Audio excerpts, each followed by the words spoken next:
Hindi inasahan ng marami na ito ang ibubunyag ni OG Diaz tungkol sa aktres na si Angel Locsin. Sino kasing mag-aakala na ganito pala ang tunay na ugali ng aktres? Kung matatandaan nga ay una nang nagsalita si OG noong November 2022 tungkol sa tunay na estado ni Angel at ng asawa nito na si Neil. Ibinunyag nito na hindi totoong pregi o hiwalay kay Neil si Angel dahil tila missing in action umano noon ang aktres.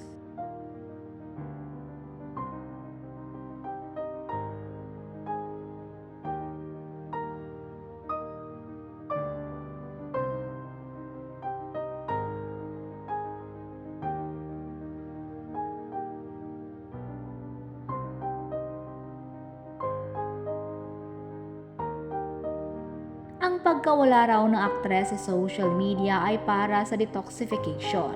6 na buwan pa nga lang ang nakalilipas ay may update na naman si OG tungkol sa batikang aktres.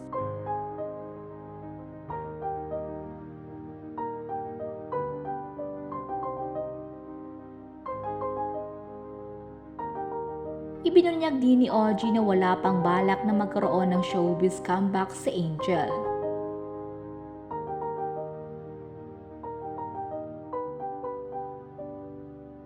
Samantala hanggang sa ngayon nga ay wala pa ring pagpaparamdam ang batikang aktres sa social media.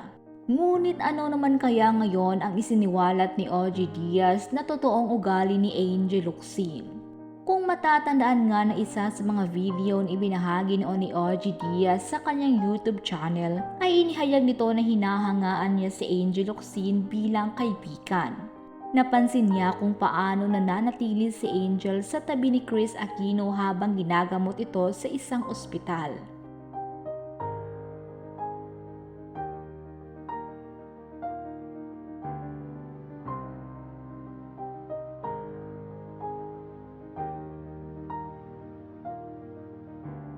Nabanggit nga rito ni OG na sa mga pinapakita ni Angel kay Kris, nararamdaman umano niya na parang ang sarap maging kaibigan si Angel.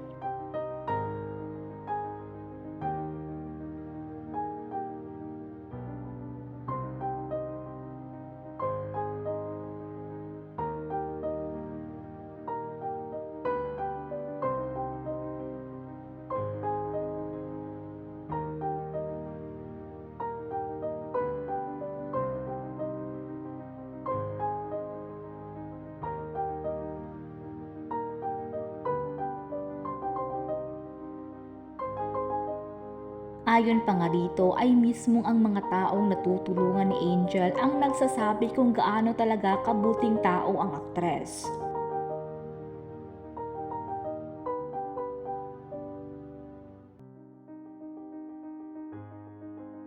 Talaga nga namang maging sa kapwa-artista ni Angel ay napapakita niya na siya ay totoong real-life Darna.